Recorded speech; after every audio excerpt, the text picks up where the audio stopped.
പുണ്യപുരാതന ശ്രീ കാനാടിക്കാവ് വിഷ്ണുമായ സ്വാമി ക്ഷേത്രത്തിലെ തിറവെള്ളാട്ട് മഹോത്സവം ഡിസംബർ 22 മുതൽ ജനുവരി 4 വരെ ആഘോഷിക്കുന്നു.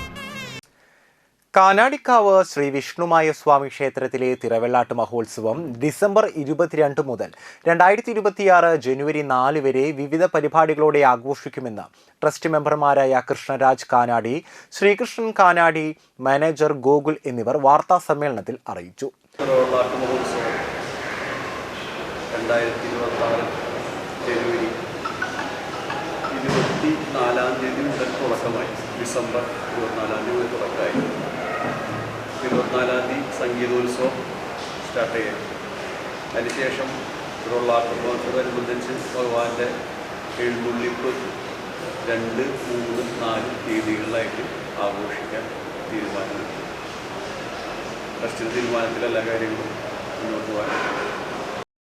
ഡിസംബർ 24 ആരംഭിക്കുന്ന നൃത്ത സംഗീതോത്സവത്തിന് കാനാടിക്കാവ് മഠാധിപതി ഡോക്ടർ വിഷ്ണു ഭാരതീയ സ്വാമി തിരിതെളിയിക്കും.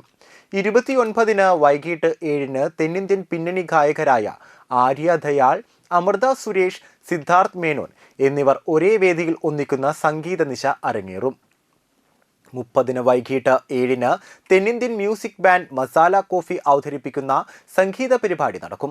ജനുവരി 2 വെള്ളിയാഴ്ച രാവിലെ 8 തൃപ്രയാർ ക്ഷേത്രത്തിൽ നിന്ന് തിരുവാഭരണ ഘോഷയാത്ര നടക്കും. അഭിഷേക കാവടി, തെയ്യം, തിറ, ചിന്തുപാട്ട്, ശിങ്കാരിമേളം എന്നിവ അകമ്പടിയാകും. രാവിലെ 10 മണിയോടെ കാനാടിക്കാവിൽ എത്തിച്ചേർന്ന് അഭിഷേകവും വാദ്യകലാരൂപങ്ങളോടെ കാവടിയാട്ടവും അരങ്ങേറും.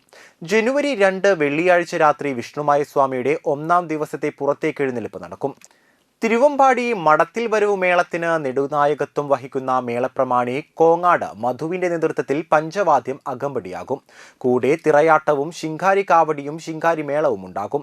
തിറവെള്ളാട്ട് ദിവസമായ ജനുവരി 3 ശനിയാഴ്ച വൈകിട്ട് 8 വിഷ്ണുമായ സ്വാമിയുടെ പുറത്തേക്കെഴുന്നള്ളിപ്പ് അകമ്പടിയായി 100-ൽ പരം വാദ്യകലാകാരന്മാരെ അണിനിരത്തി സിനിമാ താരം പത്മശ്രീ ജയറാം പഞ്ചാരിമേളം ഒരുക്കും. ജനുവരി 4 ഞായറാഴ്ച രാവിലെ 10 മുതൽ തിറവെള്ളാട്ട് മഹോത്സവത്തിന്റെ ആചാരാനുഷ്ഠാനങ്ങളിൽ അതിപ്രധാനമായ രൂപക്കളം തൊഴൽ മഠാധിപതി ഡോക്ടർ വിഷ്ണു ഭാരതീയ സ്വാമിയുടെ മുഖ്യ കാർമ്മികത്വത്തിൽ നടക്കും. ഇതിനെ കൂടാതെ കഴിഞ്ഞ വർഷം ധനസഹായം കൊടുത്തിരുന്ന സംഘടനകൾക്ക് ഇപ്രാവശ്യവും നിർദ്ധരായ താലൂക്ക് പഞ്ചായത്തിലെ എല്ലാ രോഗികൾക്കും, കിഡ്നി രോഗികൾക്കും, ക്യാൻസർ രോഗികൾക്കും ഒക്കെ നമ്മൾ ധനസഹായങ്ങൾ ചെയ്യുന്നുണ്ട്.